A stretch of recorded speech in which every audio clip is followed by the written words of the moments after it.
Balcones' first ever year-round bourbon was an inspiration. It all had to work together.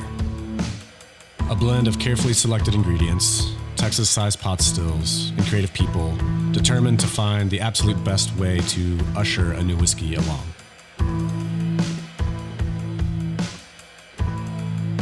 When you discover how it pairs with a meaningful moment, suddenly the feeling of drinking great whiskey becomes a whole lot more.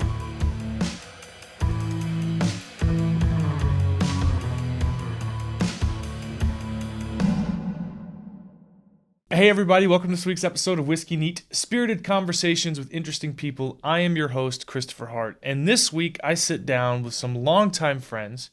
Been friends with these guys for about 6 years. They've been, I would say, some of the most enjoyable, low-maintenance, perfect, like just the best type of friendship. The guys from Smokin and Toastin, Ian and Cruze. Ian and Cruze host a show called Smokin and Toastin on RFC Media. It's a podcast. They cover spirits. They cover craft beer. They cover a little bit of everything. Very similar to this show, but they've been doing it longer and better than me for about 2 years longer than me.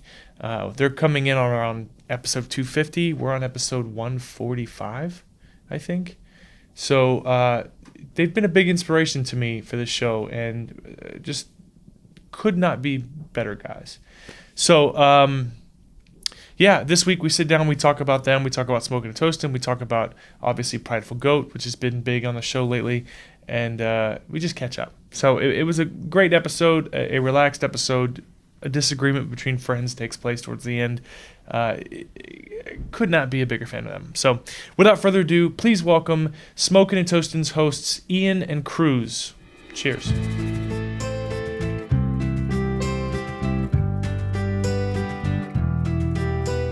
Guys, I missed you. Thanks for coming back.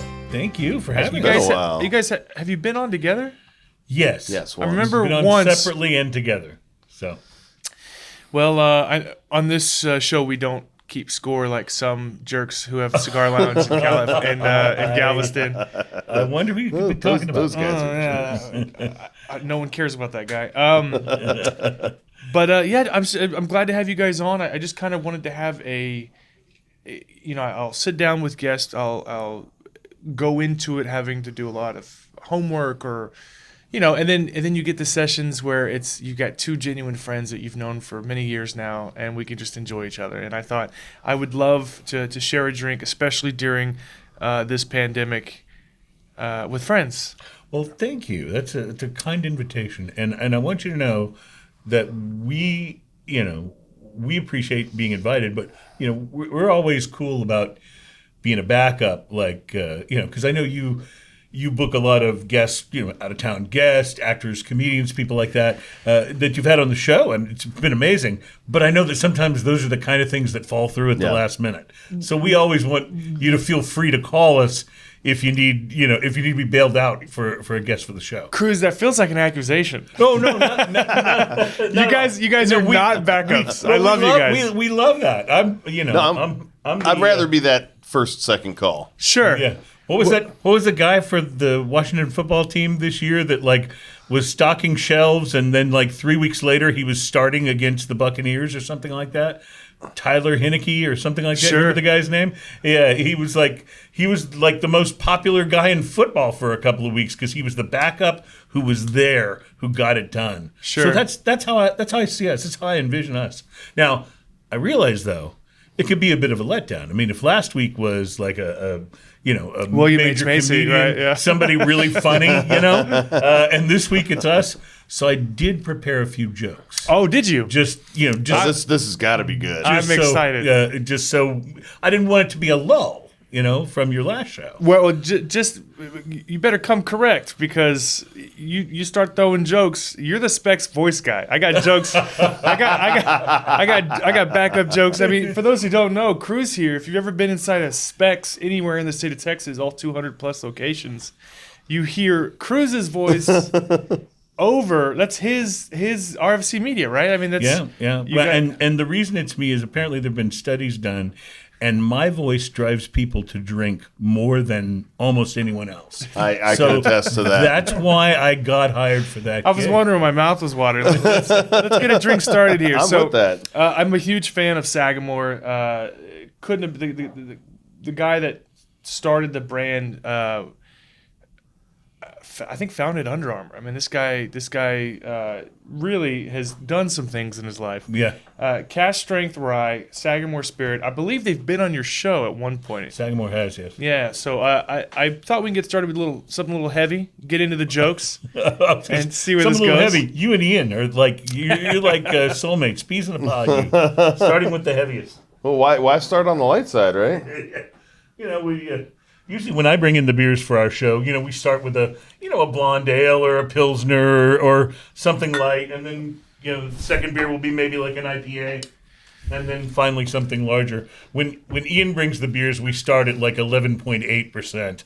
So, but that's okay because it goes up from there. Exactly. I want to start on the later side. As long as it escalates. So this is the Sagamore Cask Strength. So you were mentioning the voice of Specs, and it's so funny because I remember this has happened to me a couple times in Specs, and I don't know why I let it happen the second time. But the first time I'm standing in the little baby Specs at on Memorial. It's tiny. It's slightly bigger than this room. Sure. And for a retail store, it's pretty small, of course. But I'm standing in there. I happen to be chatting with the guy about whiskey, and he's like, "Oh, what do you do?" And I was talking about my podcast. That's like me and my partner on the podcast. He's like, "Well, who's your partner?" Right as your voice comes through the speakers, I was like, "It's actually that guy." Yeah. And you can see this guy look at me and go, "What?" I said, "That guy that you hear right there. That guy." And you can see him just kind of go, "Okay, Sure. Mr. Crazy Dude." This happened twice to me. Todd, Is what's it up, Christmas? Wow. I see a box of goodies has arrived. Appreciate it. Yes. We have It's like Mr. Rogers' Neighborhood. Someone comes in, they're like, "Oh, it's Todd the whiskey guy." This is why your show Thanks, man. has taken off, because when we get a surprise, when you bring in a surprise, it's a box with more really cool bottles. When a surprise happens on our show, it's usually Alan Denny pod crashing. Yeah. So, Coming in to drink our whiskey. yeah, right. So Actually, he always brings something. For those who aren't sure, Alan Denny is a very close friend of all of ours that we absolutely hate with a passion. yes. So listen, I did want to say I wanted to apologize on camera because Alan Denny is the type of person that you could be I late. think he's apologizing for Alan Denny. Well, that would be a first. Is the type of person that you can be late twice, and then in his mind, you're the guy that's always late. Always late, right. And today I was late, and I'm so the whole time I'm thinking, please don't tell Alan Denny. So I'm getting ahead of it, right? Yeah. So essentially, I'm winding up my career in aviation and plan to be done with that in 4 weeks. Just waiting to hit my 10-year anniversary, which is March 11th. And I'm on my last rotation of night shift. So I've been up since 2 p.m. yesterday. Oh, my goodness. Wow. And I will be up until at least 8 p.m. tonight. And we started with the Sagamore. And, I had 2 energy drinks on the way up, but I left the house without a bag full of booze. Oh, okay. So I called Whiskey Todd over there, and he was like, "I got you, man." And he drove from the east side of Houston. So we've got some things to taste. There is one thing I really wanted to taste you on that I didn't bring, and I'm kicking myself for it, and that's Waterford Irish Single Malt Whiskey. Well, just for what it's worth, for Waterford Single Malt Irish Whiskey, we would be so happy to have you as a guest on Smokin and Toastin, and you can bring it then. Sure, yeah. I can bring it next. Yeah, whenever you guys want me. Don't get me wrong. You can be a guest even if you don't bring anything. But if that's in your hand, I'll. We got Mark Burrell next week. I'll bump him. Sure. Sure. I'm the opposite of the backup. That's right. I'm the that's guy right. that bumps people. Well, we do refer to you on our show on Smokin and Toastin. We refer to you as our official whiskey expert. Yeah, we weren't the first to call you that, No. but it has Texas Monthly certainly worked out. Texas Monthly magazine. We have a whiskey expert, we have a wine expert, we have a tequila expert. But to be fair, you guys were calling whiskey. Wade a whiskey expert, and all he does is argue with people online. Well, What do you do? but also to I be educate. fair, but also to be fair, you're the guy who Noted. hooked us up with Wade. So there is that.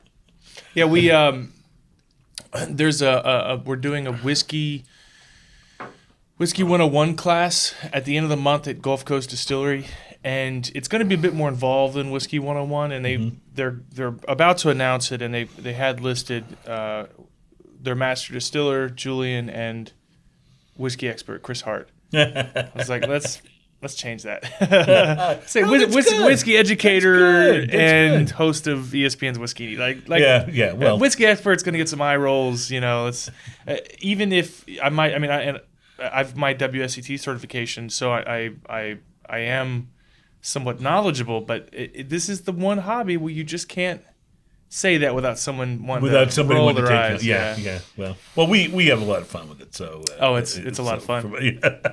So I don't want to gloss over something. Yeah.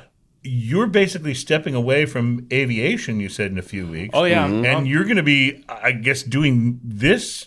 The Houston Whiskey Social and the Houston Bourbon Society and the show. This will be your full-time gig. Well, the Bourbon Society, although is a full-time gig, is not a revenue earner. I get it, but I'm just saying you're going to be focused on this without having to go in and sit at the desk in the office all the time. So I think the last time I was on your show, I brought in our rums, my rums, and today I brought my bourbon. So. I will be doing that full time. The Houston Whiskey Social, the Houston Agave Social. We're doing Mexican spirits. Awesome. Tequilas. I know mezcals, you're excited. Yes. Yeah. I can see you go. Very excited. So we will be doing that full time. Yeah. That's awesome. I was in Specs and saw one of your spirits. It was over near the Japanese whiskey, but was it Indian whiskey? Oh, Tell me about that. So that's Amrut. So Okay. Waterford Irish Whiskey, the importer, the company here in the U.S. that handles that brand, handles Amrut. They handle Blackadder. They handle Waterford. We convinced them to give me a barrel, and it was a massive hit. It did so well. And typically speaking, their limited edition releases are like 100 proof and $120, and they swapped it. It was 120 proof at $100. Wow. Couldn't have been a better deal, right? So we did that. I think it's around 400 or 500 bottles, something like that, statewide. So it's in Austin, it's in Dallas. If you're out traveling the state of Texas, you might see Whiskey Neat's Amrut on the shelf. That's so cool. I was it was a similar thing. I was looking at their, the case that they keep locked at the end of the counter. So I was looking in there to see if they had my Reserva de la Familia tequila, and I'm scanning. I'm looking. I don't see it.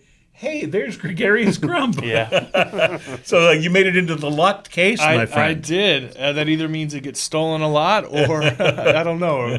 Maybe it's a sales trick to make you think it's more limited than it is. I was impressed though. It's been fun. Perceived importance. Yes. We're working on some cognac. We're working on the next round of barrels. I even found some 17, 18, and 19-year-old Mount Gay rum. A lot of older rums that should be $150 to $200, closer to 100, 120, somewhere in there. So we've got some more things in the works we're working on. Some Jamaican rum. Oh. Speaking of which, let's jump ahead.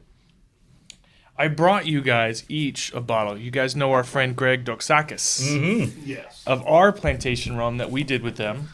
Oh. That is our Houston Bourbon Society single barrel selection of plantation rum. I know you guys enjoy rum. And we're big plantation fans.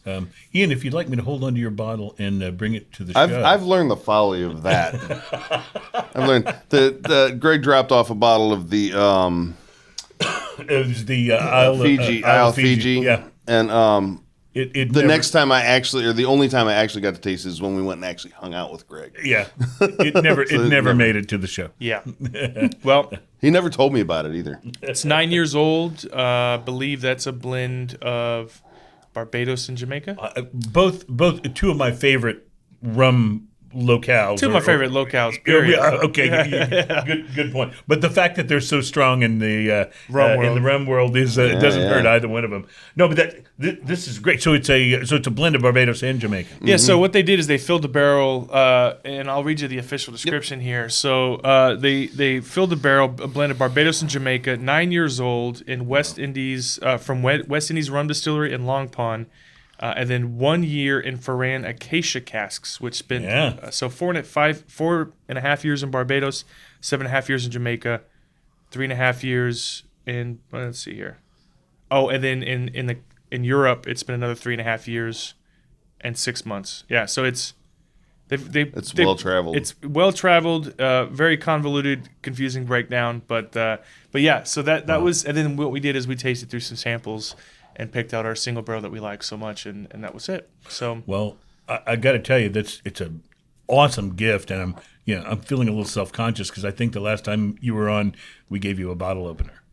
So did you get? I don't think I got a bottle opener. Oh, you don't have a bottle? You guys didn't even do that. Oh, I'm so embarrassed. All right, I'm just giving you a hard time. I'll bring the one out of my kitchen drawer in for you. I actually have one in the car. I think. Okay, good. Well, we, this is as you guys know. This is awesome. Your show, Smokin and Toastin, also available on iTunes, all your podcasting platforms. You guys are all about fine beer. Was it fine? I always forget the tagline. It's a craft beer. Fine spirits, and hand-rolled cigars. That's right. The way it actually goes. That's right. Speaking of hand-rolled cigars, I don't know what kind of time schedule you're on. I know we kind of discussed maybe doing lunch right after this. Yeah. I do have some I believe it's H. Upmann Cuban. Oh. Cuban, that perfect 52-inch or that 52 ring gauge, about 6.5 inches long. Torpedoes. It's a big deal to hang out with Chris. I just spit all over myself. Cuban cigars are something that they're a bit overrated at times. I think that's right. Because they're illegal. I agree. But you can't go wrong with those classic brands like Partagas or H. Upmann or Hoya de Monterey. There is a very specific earthiness that a Cuban cigar has. Yeah. If you guys have time, I've got cigar, I've got booze. We can go find an outdoor patio, have some lunch. You're such a gracious host. I don't know how to say no to that. I just couldn't be a bigger fan of you guys, and we don't get to hang out enough. It's probably been 6 months since we've really hung out. It has been, yeah. So what's going on in the world? What's going on with Smokin and Toastin? Where are you guys at? What's going on in your worlds? What is going on? A couple of things. We we managed to make it through, the time where we were doing the show over Skype. Yeah, the remote show was not a great thing. It wasn't a great experience, I think. I mean, we had some good shows, but you just can't count on everybody's internet. That's connected. That's the learning curve. Us, the producer, the everyone's got to be wired. Everybody's got to be wired, and it's just without it, it's just really difficult. So we figured out, we can space out in the studio, and we'll be okay. And so that's what we did, and we're able to get back into the studio, and so making it through that I thought was a pretty big deal. And then we had an opportunity come up that we're exploring, and it's not a done deal yet, but we're talking about making the show available as a syndicated program for broadcast radio. Oh. So that we take basically what we do every week, and it would be made available to stations that, Cigar Dave's cool and all, but he's like 90, I think. That's been. And look, I'm not bagging on old people. I'm getting there myself. But yeah, you are. But you know what I'm saying? Like that show's been around for a long time, and it's just about cigars, and our show is kind of about these other good life things. So we think there seems to be some interest, and people have been talking to us about it. So we're trying to teach ourselves how to do how to work inside time constraints and stuff. There's a learning which we haven't curve. had to do as a podcast. There's a learning curve, especially for me, to keep it within, like, we start talking now, we stop talking now, and then we take a break and we go back because we got to leave room for the commercials and things like that. So, but it's been fun and interesting, and actually the way we've got it set up has a really nice flow now too. So it feels more comfortable than what we were trying to do before. And yeah. That we the funny thing is our show before was we always said it was supposed to be an hour, and it never. I mean, it was sometimes 2 hours, sometimes it was an hour and a half, and now we decided our show is 2 hours long, but not a full 2 hours. But not it a would full be 2 hours straight, right? with commercials, basically. So we do. But the flow is much better. Yeah. Yeah, it's one of those things. I've always liked the Rogan method. Yeah. Where The it's just free-flowing, it's a free yeah. flowing. It lasts as long as it lasts. You just enjoy yourself. I've always liked that, but I can understand especially for radio or syndication, it can be a bit difficult to make it work. You guys have been doing this for 3 years now, or 4 years. I think. Yeah. I am really bad about telling amounts of time, but I think that's right. Yeah. But I know we've done over 220 shows now. This week's show will be 221. Yeah, so that's 4.5 years. So yeah, I mean, you guys are coming in on 5. I've been doing it. We're about to hit 3. that's crazy. That's awesome, though. Well, it flies by so fast. Mm-hmm. And Every time I like look at the calendar, it's like, oh, tomorrow's the show. It's like, and another one. It happens quick. Yeah, it does. This whiskey is delicious. Yeah. by the way. What are we drinking here? Yeah, so this is the Prideful Goat? Goat. This is part of my leaving to Tom Brady leaving whiskey. my day job. This it's a 15-year-old Kentucky bourbon, cask strength, and we basically it's a blend of I think 4 or 5 barrels, and people just taste. We had invited some people to come taste some samples, and so this is really interesting to me because I think what came first for you was the Bourbon Society. the social. Was the social before the social is Bourbon before Society? everything. Yeah. Okay, so the social first. And I think a lot of people don't understand that. A lot of people think the Facebook group started it. Right. No, we were before That would have been my guess, but Yeah, I didn't yeah. realize that. Yeah. Well, so you did the social, and then you grew the Facebook group, and now you've made this transition into actually the world of spirits itself. I mean, not just your show and talking about them here, but you're sampling things, you're pulling things together and releasing them in these cool limited quantities for sale in at least regionally. I don't know how far your reach goes, but I mean that's crazy. It's awesome. It's Texas now. We have plans to go into some other states this year, and I'd like to bottle some Sotol and Mezcal, but you have to be a bit more careful about that in terms of appropriation and branding, Right. and so we want to basically bottle. We don't want to be limited by just one thing.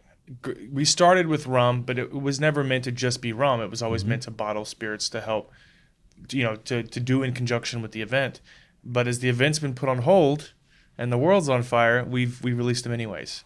So it just kind of like most things, they just evolve from one thing into another kind of unexpectedly, and then you just kind of pivot as things happen.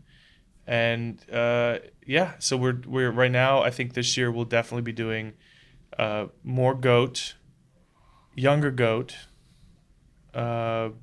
cognac, more rum, and then eventually get into Sotol, Mezcal, tequila. I don't know if we'll do tequila, but we'll be hitting some Mexican-based spirits. Tequila's a tough one because it's so so Saturated. limited where it comes from, and the market is very saturated right now for tequilas. You're absolutely right. Did you guys ever try the Rocks tequila? No, No. read about it, haven't tried it. Yeah. Yeah. What did you think? So I'll say this about it, and I've tried to get him on the show a bunch. It was great. Yeah. Oh my God, The Rock. No, it's not great tequila.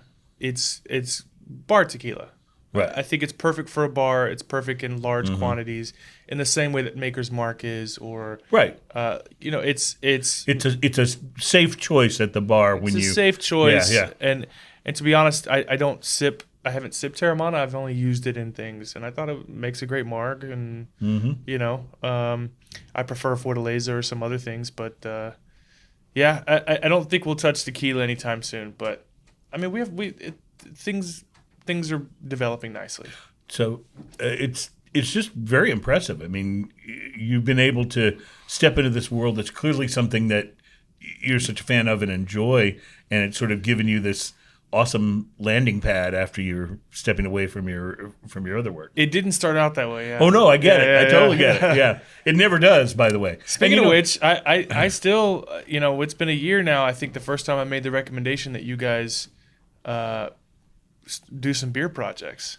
yes, and we haven't done. Of course, pandemic turned everything sideways. But that's something we'd love to do. I'll tell you. I think that's how it starts, right? Like you just try to see what projects you can do, and then you decide I'd rather do it myself, and Well, you're right about tenure. I was asked just yesterday by somebody, what's the secret to a successful podcast? And my answer was keep doing it. Yeah. Because when we first started, I mean, you were connected with ESPN, so you had a little shorter on ramp. When we first started, there must have been 10 people listen to our first show. Maybe. But over time, if what you're doing is something that you're enjoying doing, people will get a feel for that and will latch onto it. And but you have to keep doing it. Most your show's different, obviously, with the radio connection, but most podcasts don't make episode 20. Yeah. Well, I've said this before. I want to say a couple things after what you just said. And I feel like someone had to have said this before, but I can't think of anyone who said it, so I'm going to say that I coined it. Right? Okay, good. All right. So the only difference between a poor man with a good idea and a rich man with a good idea is follow through. Right. And I've had several people reach out about podcasts. I wouldn't say that our podcast is, this massive beast compared to, some comedian podcast. Sure. Nothing like Those Rogan. guys are huge. Different galaxy altogether. But I would say that the consistency is key. You got to do it every week, and even we've struggled with that, especially during COVID. A couple last minute guest cancellations due to positive tests or whatever. Right. Which we try to build a few up in the can. That way, if something does happen, we can slot it in. And sometimes it works, and sometimes it doesn't. Yeah, no, I get it. But one of the things it also helps if you have someone who knows what they're doing behind the scenes. Because ESPN, and this is something we're 3 years in and just realized this grave mistake. When this whole thing started, it was paramount that I own the show, that all the money funneled through me, because I didn't want any conflicts of interest that would cause a vendor to not come to the Whiskey Social. Right. So they pay me, I pay ESPN. And so they edit the show, they film the show, then they send me the files. I upload them to the podcast platforms. But I didn't know what I was doing. So for the first 3 years, I was uploading to the website, mywhiskeyneat.com, to Apple Podcasts through Audio Boom, but not Google Podcasts. And so I've just now, like last week, corrected the RSS feed with Google, which is not an easy thing to do. Google's very hard to get into contact with anybody. And our numbers doubled immediately. Just by people being able to pick it up on... Well, it was showing up on... Google Play? On Google Play, but it was doing it through our website's RSS feed, not our Audio Boom RSS feed. Yeah. So the metrics we were getting from Audio Boom didn't include Google Podcast. And those are our metrics we use for sales. Right? So to advertisers and that sort of thing. As soon as they corrected the feed and Audio Boom was getting Google Play, their podcasting numbers, our numbers doubled almost. Right. That makes sense. And I'm like, 3 years? It took me 3 years so I don't even know what I'm doing. Well, this is all uncharted territory. I mean, I started doing podcasts back in the very beginning. I was one of the first, I'm going to say 15 or 20 music podcasts that existed in the world back in the extremely early days, when they called it a podcast because in order to listen to it, you had to set your iTunes or a podcast aggregator up to get the new episode when it posted. And then when you synced your iPod Remember syncing your iPod, plugging the cable in? When you synced your iPod, it would send the new That's when it would episode download, to your... That's why it was called a podcast in the first place, is because the way people would listen to them was on their iPods. Right. And, of course, that whole thing has exploded. But there's still so much I don't know about it, even having been involved in it that long. Yeah, it's similar to this whole bottling spirits thing. Like, I know what I want the label to say. I know it'll work. I know won't be written off as some bullshit story about this or that. And I know what looks good, but I rely heavily on the digital artists and the label company and the distillery. I rely on them to bring the diarrhea that spews out of my mouth to life, right? So I get to claim this as this is mine. I designed this with. They did a great job with the Prideful Goat. Well, Randall Sullivan. So the Prideful Goat is my project, but I'm doing the Prideful Goat directly with Randall Sullivan and Gulf Coast Distilleries. Gregarious Grump is just between me and Gulf Coast Distillers, but me and Randall. I mean, we went back and forth on label design over and over and over and over again, and we knew what would work, but we don't. This is why people need producers, and and Yes. You've got a great team behind you guys over at Smokin and Toastin, and if I was doing this myself, I wouldn't have made it to podcast 20. Oh, I hear you. I understand completely. And now I think we're at almost 150, so we're 100 episodes behind you guys. Halfway to 200. There you go. That's right. Hey, everybody, I want to take a quick moment, take a pause in the show, and talk to you a little bit about Waterford Irish Single Malt Whiskey. This is an exceptional, different, farm to glass, grain to glass, single farm, single origin Irish whiskey that sets itself apart and does everything it can to prove that terroir in whiskey is a real thing. You can check it out at glassrev.com/Waterford today. Cheers. Yeah, I forget where we were at, but Randall Sullivan. So Randall is, I call him my vanilla gorilla. He might kill me for getting his height wrong, but I'm gonna say 6 foot, about 6 foot tall. Huge, massive gorilla Johnny Bravo looking son of a bitch, right? And he does his podcast all by himself, films, edits, the whole 9 yards. I have it in me, I think, if I had the bandwidth for it, but I don't.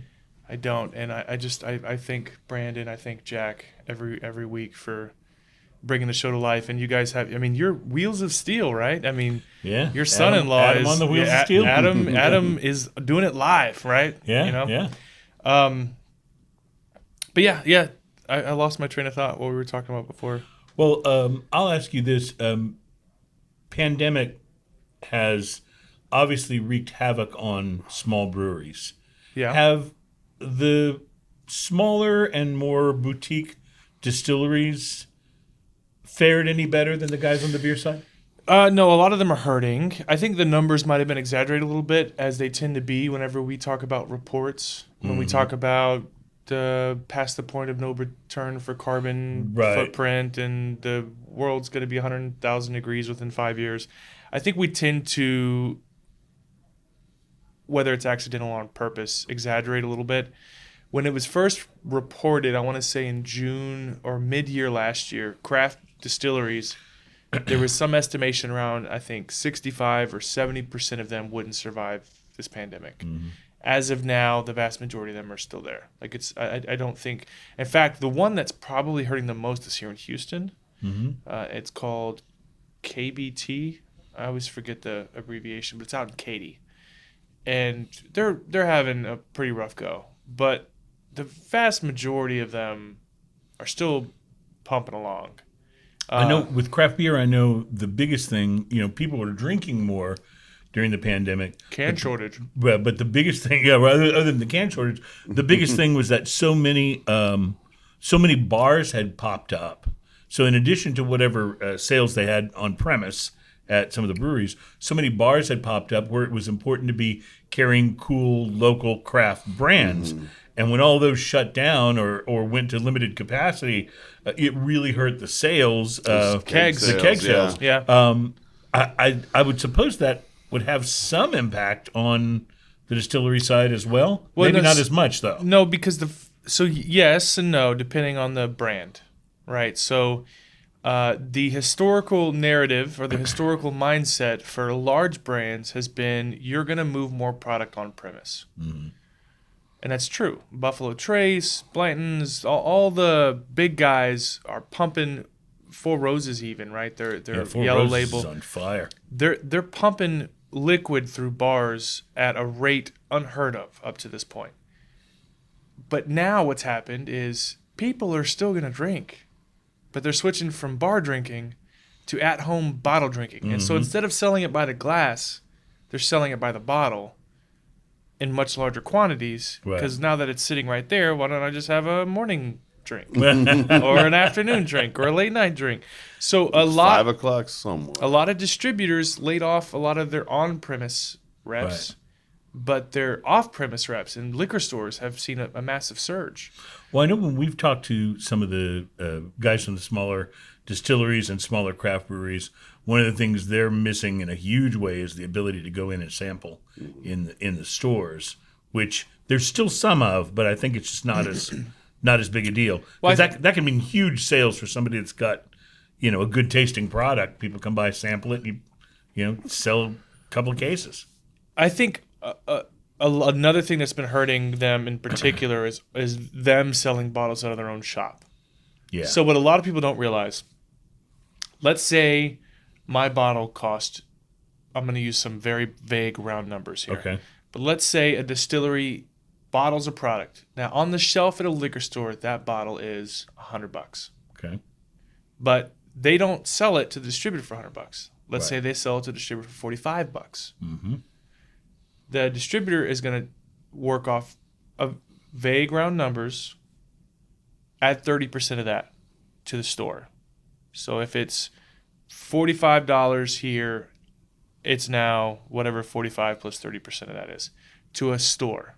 The store is also going to add 25 to 30% markup to get it to the $100 mark. Right. So for a distillery, they get to sell a bottle that would go for a liquor store at $100 that they would normally only make $45 on. So the on-premise sales, which are limited to 2 per person per 30 days in Texas, is a massive paycheck for them. Right. Because if they sell it anywhere close to what it costs you in the store, they're making a much larger Correct. profit Correct. than they would And- off of a bottle sold to a distributor. And they should. Good for them. Right, right. It's kind of a travesty when you think about it, that the moneymaker in most situations is never the people who make it. Oh, Yeah. but Right? that's true in everything, isn't Correct. it? Cigars, right? Yeah. Cigars is 100% markup at each level, right? Right. So if I want to make a cigar and it costs me $1 to $2, it's going to be $4 getting it imported in the store, another $4, so it'll double in price at each tier for cigars, and then now you got an $8 stick. That brick and mortar cigar shop is getting $4 for that stick. I only got $2 for that stick. Right. You know what I mean? Well, I'll tell you, when Ian and I were invited to Honduras, to the Aladino cigar Aladino farm. fields and factory, the farm, one of the things that kind of blew our mind after we physically saw all the steps that a cigar goes through, from seed to soil to plant to cutting to, rolling, and all the different things that it goes through before it finally winds up in a box. I can't believe you can make a cigar for $8. Yeah, it's Never mind 2. Right. I don't know how they do it. So, but yes, you're right. It's the middleman. This country and the whole structure of capitalism really is kind of built on the whole middleman philosophy. And by the way, if you tell any brick and mortar stores or liquor stores or any of those people that they're the ones making more money, they get their they get their panties in a wad. Yes, they get absolutely They get furious. so upset. And I'm like, well, hold on. Listen, it's very simple math. I'm not saying your margins are better, but you just mentioned in a tobacco plantation, hundreds of acres of land, workers, fumigation. Yeah. That arguably costs more than a liquor store. Now, obviously, Right. it's spread out per stick a little bit differently. Sure, but you're absolutely right. But all I'm saying is that they only make $1 per stick, and your markup is Yeah. double when it gets to you. Yeah, sure. And it's the same thing with liquor. I mean, don't get me wrong. This is a $120 bottle. 113 plus tax, $120. They're not. This company, Blackadder's not making $100 off that yeah, bottle. no. And distribution and importation, they're making the bigger money. So no, that's not to say that's unfair in nature, but it is the truth of the matter is that it's our entire society, our structure is built off that. There's levels, importation, distribution. I mean, they've all got to get their cut too. So I get it, but again, I lost my train of thought. I don't know what we were talking about before. Well, just distilleries that were trying to make it through the pandemic. And how difficult it was, So I think is Texas, how we they got lost all their on-premise sales, is what they've done, but because people aren't going to distilleries, they're still a lot of them. I know in particular, Whitmire's here in Houston has made quite a bit of money selling to liquor stores. So it's part of the process. All right, so I did bring in something else. I know we've hit rye, we've hit bourbon. I gave you your rum. This is Blackadder Peat Reek Raw Cask. I don't know if you've ever had one of these. I have not. Have you? But they leave the barrel char in the bottle. It looks like a little snow globe. So you might have some black flakes in the bottle. I've always loved opening these. Yeah. I'm such a huge fan. Well, I call them tea leaves. Ian's gonna love it because he is Mr. Chunky Beer. So he a likes little he different, likes, but he likes to chew his beer. So. I meant to ask you about that because you guys have had Urban South on, right? Yes. What is your assessment of these fruit puree beers? You happy with them? You know, first of all, I really liked what he brought on the show. Do you like smoothies? Yeah. Yeah. Yeah.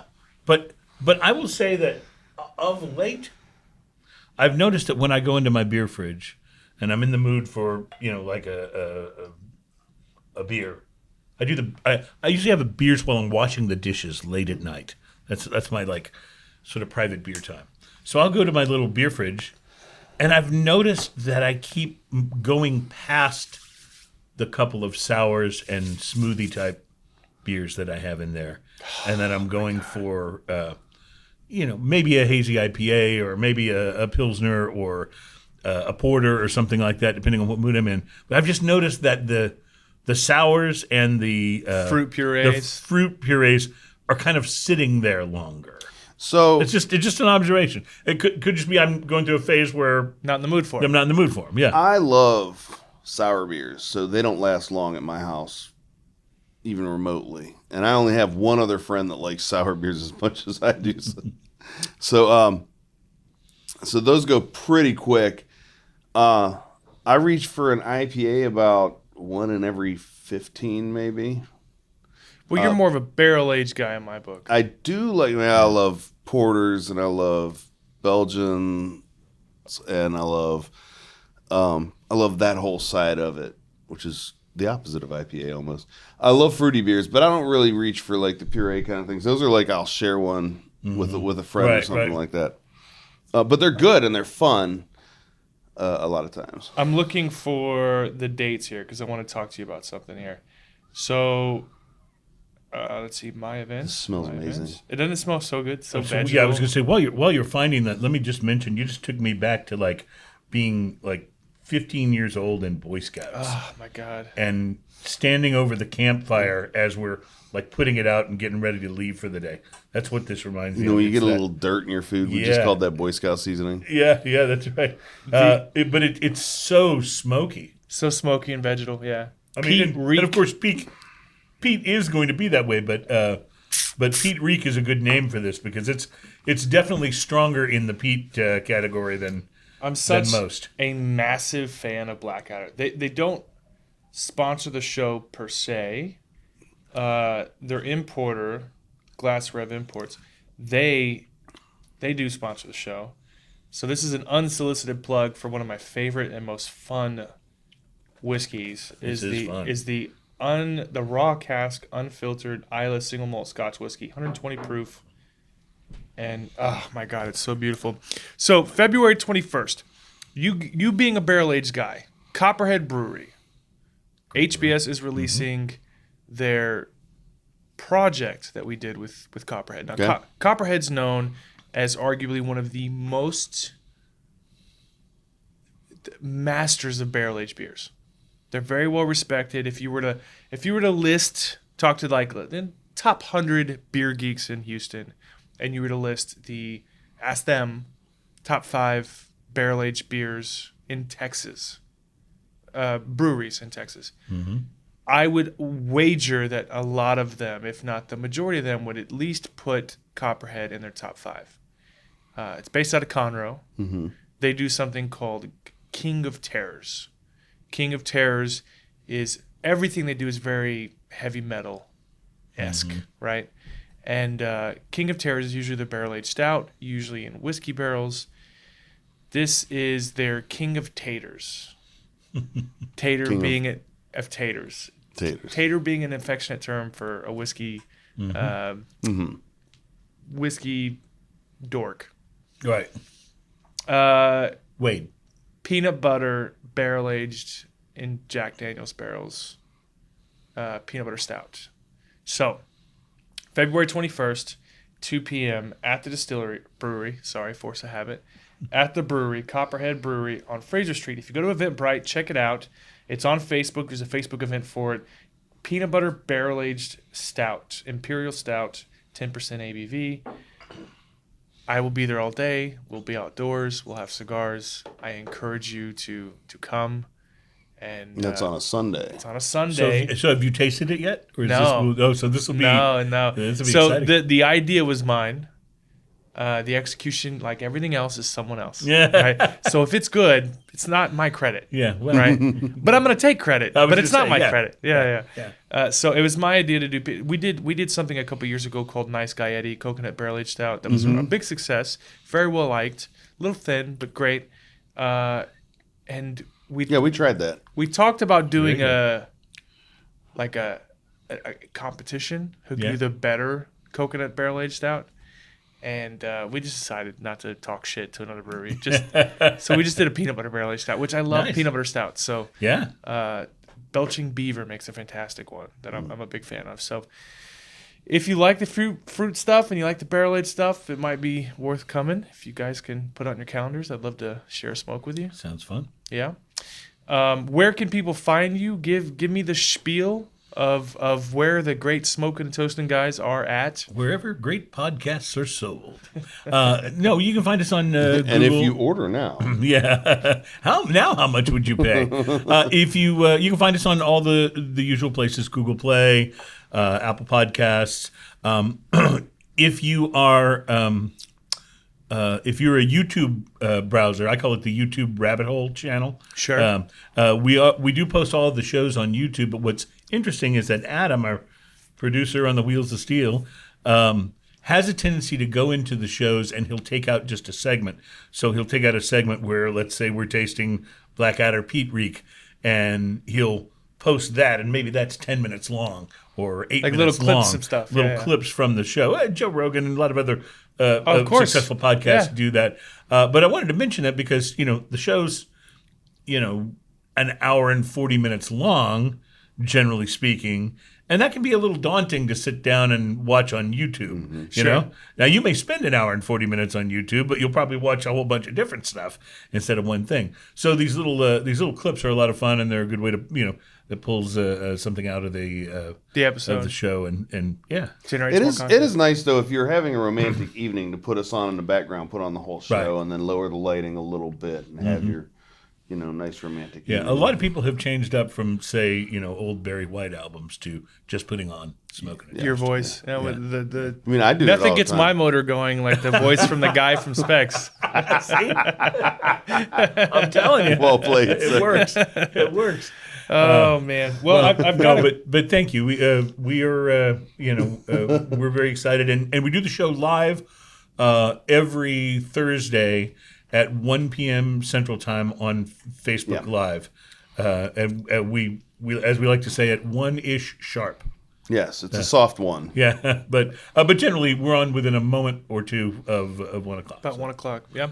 Well, you have to have me back on. I've lost complete track of my competition with the great Alan Denny. He's definitely in the lead by at least double at this point. But next time you guys have some availability, I'd love to bring. Well, we'll set it up. We'll come talk Waterford. Get some Irish whiskey in I'd front love of you. to do that. that sounds awesome. But it's also just fun to have you on. Now, one of the things I will mention we're planning and I've got to go out and basically fund this by buying a whole bunch of stuff. But we're going to do because it's become such a trend in the spirit and liquor world, we're going to do a hard seltzer blind taste test very soon. You want to come in for that? Yeah, there is something that you bring that up, I'd like to test with you guys. I might have already mentioned it to you, but there's been a big hot debate in the beer world because snobbery abounds. Right? Snobbery abounds. Oh, of course. No way. I mean, that, what's that movie? The Dude Abides. Right. Snobbery abounds, and there is a hard, firm belief of how you should pour your beer. Oh, yes. You're a hard pour guy. Not always, but yes. Yeah. I do hard pour. And I have talked to brewers. I know the process of carbonating a beer before a can. And a lot of it is with a generous margin. And I have, in my private life, blind taste tested a hard pour versus a soft pour, a proper pour. We'll say hard pour versus proper pour. And if you drink it, as soon as I do it blind, you're not going to know the difference. Interesting. And so the snobbery of being upset by a hard pour is bullshit. And I'm so then I'll turn the question around. Then what would be the advantage to the hard pour? To alleviate any amount of carbonation you can if you have a problem with carbonation. Like last week we had a guy on, Daniel Whittington, and I know that's kind of made fun of too. It's like that Bill Burr joke. Bill Burr used to say that he would, guys are the worst, right? You can't even. It's raining outside. You can't even go get an umbrella because your friends will be like, "Oh, you need an umbrella, you're fancy." So there's a running joke of like on the bloated thing, like making fun of people who hard pour because it's a bloating thing. Like, "Oh, you bloated, you wussy," So Daniel Whittington, who was on last week with Rex, they had talked about the fact that he can't do beer at all. He just avoids it, period. And as I've gotten older, I find me burping more when I drink, which is fine. You burp, you relieve the pressure. I get it. But I just don't think it matters as much as people think it does. It's like the whole storing wine on your side. This was disproven years ago, but it still persists. All wine, anytime you have $1 million mansion and they build you a wine rack, they build it so the wine is laying on its side, so the cork doesn't dry out. Well, the humidity in the headspace of a wine bottle or a whiskey bottle is 100%. It's not going to dry out. Right. And the belief that it is bullshit. It's not based on anything. And yet people have built wine racks and wine and cellars people continue to do it, yeah. right? So it was completely disproven. And I think the same goes for beer. I think there's things that have been I've looked at the pre-Cicerone exam and I want to take it just so I can say I've taken the exam and I disagree with this idea. Right. Because I don't feel like it's kind of like I have a college degree in biochemistry so I can speak out against my thoughts on the pandemic. But if you don't have a college degree, people are like, "Oh, this old Google guy over here just Googles, he knows everything," right? Like, so I feel like if I got a Cicerone certification, that when I do have the conversation, that I'll be like, "Hey, no, I do know what I'm talking about." But I don't think even two of the biggest beer guys I know, if I were to hard pour, the foam would settle within a minute. It settles. I don't think you guys would know the difference. Challenge accepted. Yeah, challenge accepted. Challenge accepted. Yeah, but and both of y'all are disagreeing vehemently, quietly. And what's to stop you from, like, once you hard pour it, to just putting some ice in that beer and then dropping a straw in it? Wait, what? I mean, you're already doing it wrong. Oh, I see what you're saying. You might as well drop some ice in it, put a straw in your beer, and maybe even a little umbrella, because you need an umbrella. What I love about see how I made the circle there? I see. What I love about this whole thing, though, is how much, how heavily felt his conviction is. Because he's been talking about this for like a year. Last time he was... It's been 2 years. Last time he was on our show when we did one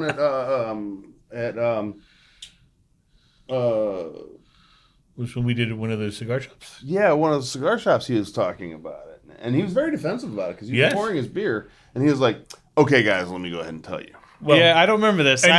You should know you've become synonymous because anytime that on the show. True. If Ian's pouring the beers and he pours them like a Too little hard? faster and That's you get a little Chris extra style. foam, You guys make a Chris joke? Hart style. Yeah. Oh, I didn't Yeah, know so- that. I didn't know that. Yeah. You get name checked on the show all the time. So I do want to tell you though that the proper way to pour Guinness from Guinness hardcore. draft from the can is Chris Hart style. Yeah. Yeah. So why is that? And I know the answer to that already. Because of the nitro? No, I guess I don't. Because it activates the nitro would be my... No, My guess, 'cause when you're you pouring pop it out the of the can, can, right? when you pop the can, it activates the nitro. But what Is it- happens is it settles, Okay. and if you pour it just into it, you get so much head, Chris Hart style, that you can't actually pour more beer in there. But if you let it settle as it pours, then you can actually get the right amount of beer in. The right So amount of head. I did talk to a guy I know that got started in brewing, a guy named Jared Himstead. His career start just was in him. brewing. Yeah. And he also, and this was in Waco, and there may have been some edibles involved, but he was like, he reassured me that there's this prevailing, there are a lot of things in this hobby, the type of glassware you use, how things are poured, the way you should because of this reason and that reason.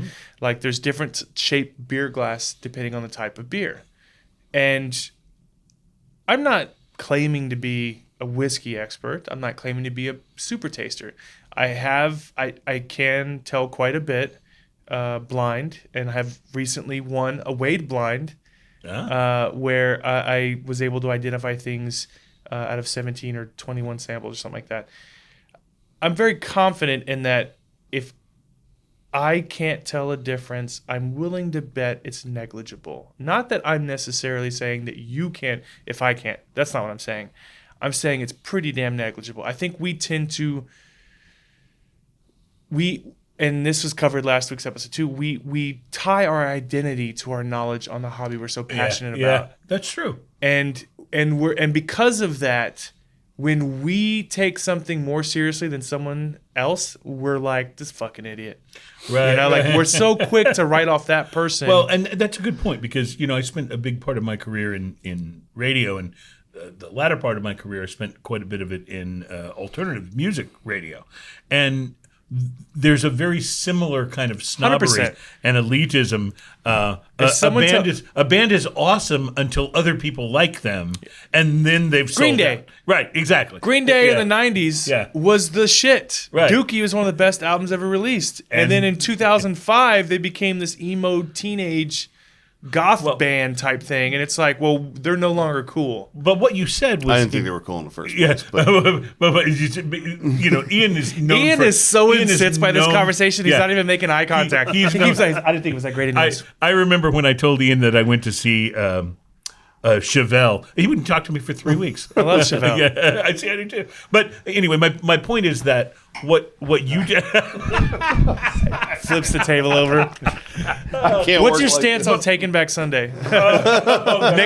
Nickelback. Buck Cherry. My I oddly like Buck Cherry. my point is that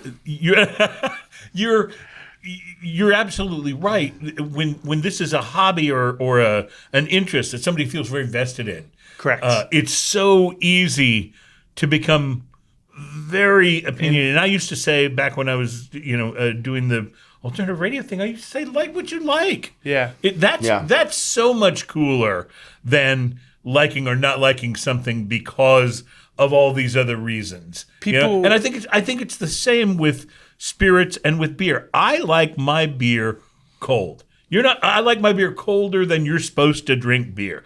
That's just how I like it. I get more pleasure out of that than I do out of drinking it room temperature or I believe that's called a fetish. Yeah, maybe it is. But the point is, if it's what I like, that's how I should do it. And if you like to hard pour your beers, Chris Hart, you should Chris Hart style. totally do that. So here's my I'll say this. The next time I'm on your show, Yeah. we're doing this. Let's put it to rest. All right. I will. See, this is really important to him. That's kind of my point. It's always any chance I get. Defensive about it. Yes. Any chance I get to bring a more reasonable sense of reality to somebody, I'm in. These people who live in such a impassioned perspective that Right. it's their whole identity, that they're so snobby about everything. Right. I go fuck yourself. Maybe So- being snobby is their passion, though, But and then you're I- taking that away from somebody. I don't. Well, no. I mean, that's I don't think crushing a it's- dream. I don't think it starts that way, right? I don't think it starts that way. I mean, there's this, and I'm not taking a stance. Sometimes I just like to be the opposing voice. Sure. By the way. Dookie is a terrible album. I'm not taking a band's stance on terrible, this, but there is one- there is this thought process in music that vinyl just sounds better, right? You've heard that. It may or may not, I don't know, but there's always these prevailing I wouldn't say old wives' tale, but these narratives that go out there that if you're cool and you're in the know, hey man, you like football? What's your favorite team? Oh, that team's garbage. So you immediately Right. Someone says I'm a whiskey. I'll give you a great example. I was at a bar the other day.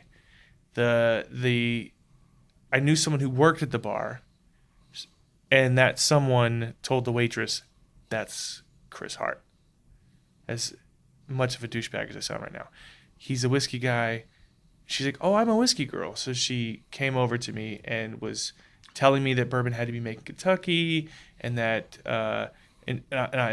she's like, "What's your favorite whiskey?" I was like, "I don't really have a favorite. There's a lot of really good ones out there."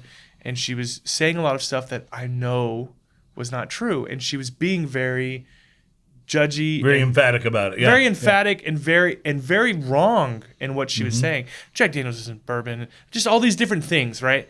And I realized in that moment, I now know where she really stands on the whiskey spectrum, if she is educated or uneducated, and she's so impassioned that I'm not gonna be the one to Right. correct her. It's like But if I hard pour my beer and you give me shit for it, so much so that we talk about it 2 years later, I'm willing to put you to the test. there is something in his past that this is He's triggering. This. a little broken. This is what we'll do. I'll grab 3 beers of various styles. I'll hard pour them into a cup. Okay. Set a couple cups in front of you guys, and then I'll take the hard pour cup and fill your cup so that the length of foam, if there's any retaining foam, it won't mess with your head. And then a fresh beer into your other cup. And if you can tell me with consistency that you can objectively tell a difference, then I'm willing to concede that it might be more important than I think. Okay, that's you fair guys, enough. because And- I think it's like this. I think you guys think it's this important. I think it's this important. I think there may be a middle ground, but I'm willing to Ian, bet there's not. You know what I really love about this experiment? Free beer. We're going to be drinking beer. Yeah, that's going to be awesome. All right. That's all right. So let's make this happen, and maybe we do it the same day we do the seltzers. I'm in. This will That's be, too much for one show. That's a lot of carbonation. That's a lot Do of you car- hard pour your seltzers? I mean, they're seltzers. Because it's okay. They're seltzers. It's basically water. So Ian, it harkened to me though, the idea of doing this and just it's what's- going to be awesome because. But what's important is seltzers are so new. We don't have a structured way or a glass. We can set those standards now. You mean it doesn't have the snobbery because it's so new? That's right. So can we should set maybe that. just avoid the snobbery. Well, there's a snobbery against it. I can tell you we that. can set the snobbery. The White that Claw exists jokes are- for it. Yeah, well, I ordered a T-shirt when I remember when the pandemic first started. One of the first things I ordered online was I was like, I'm gonna go support a craft brewery and buy some of their merch. So I went online to Stone Brewing, which I love Stone's IPAs, and so I ordered a Stone Brewing T-shirt. And when it arrived, they had tucked into the package, along with the awesome shirt, they tucked in a few little stickers and coasters. And one of the coasters that was Stone on one side, and when you flipped it over, it said, and I probably won't quote this exactly right, but it said, hard seltzer where a lack of taste and shoddy craftsmanship come together. Something like that was the gist of it. So I was like, oh, okay, Stone's a serious craft brewery. They're throwing down on the hard seltzer thing. Meanwhile, Shiner, which is, they're no slackers. St. Arnold, they're all doing seltzers. Yeah. So seltzer has kept Sam Adams in business for the last 2 years. Yeah, the bottom line is they have a place in the drinking spectrum. The type of person that enjoys them, they have a place. Yeah. And that's all that matters. I think we're so quick to feel our own identities in jeopardy and our own snobbery's in jeopardy, that we're not even willing to challenge it to learn something from it. We want to keep those in place because it's what we identify with. We're missing an opportunity to snob this up. We can sit down and have a taste test with seltzer and try it in different glasses, figure out which one is the best glass. And then that will set us up to be able to make fun of people who drink seltzer out of the wrong glass. But that's the whole point. That being said, we serve Brilliant. beer in cans. And a lot of people drink beer in cans. And especially with a speed hole is a perfectly acceptable I just this idea that it has to be in a glass. I mean, we don't give people shit for drinking out of a can, Right. but we do give people for drinking. We should, but Right. yeah. But we or of a bottle, right? I'm not elitist or anything. Sure. Yeah. But we tie the importance of glass shape to the style of beer. But Right, more right. often than not, you'll drink it out of a glass bottle it came in or a Right, can that it right. came in. We're not always dumping it into some other vessel. Yeah. Get the fuck over So, yourself. left to my own devices, Yeah. I prefer a can, Sure. and I prefer that poured into a glass. I don't always care what glass it is. Like that to me is negligible. Right. But No. Then you're not as much of Oh, don't be me you're not on much this. of a craft guy on this. don't be me on this. Let me just But let me put it can't in. get but I don't hard pour it You into that can't you glass. can't give me shit about hard pouring when you're like, I'll put it in a Dixie cup.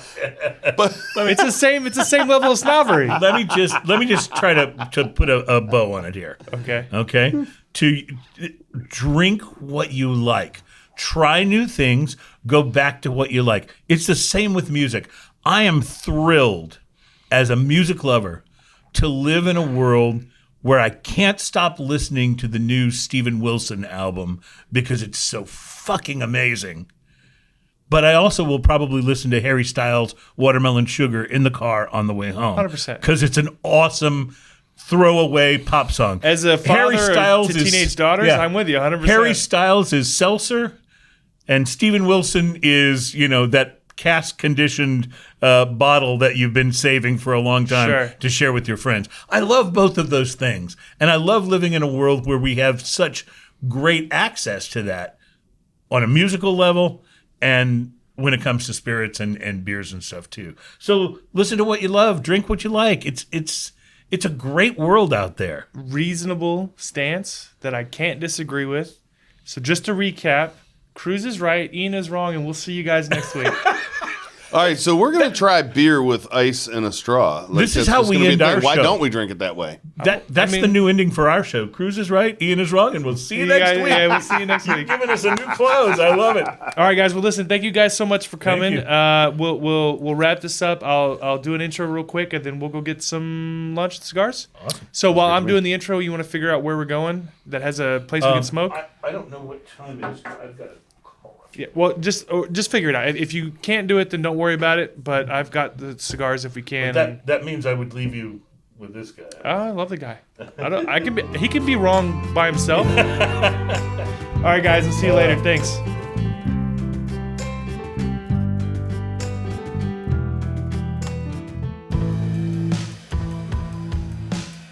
Balcones' first ever year-round bourbon was an inspiration. It all had to work together. A blend of carefully selected ingredients, Texas-sized pot stills, and creative people determined to find the absolute best way to usher a new whiskey along.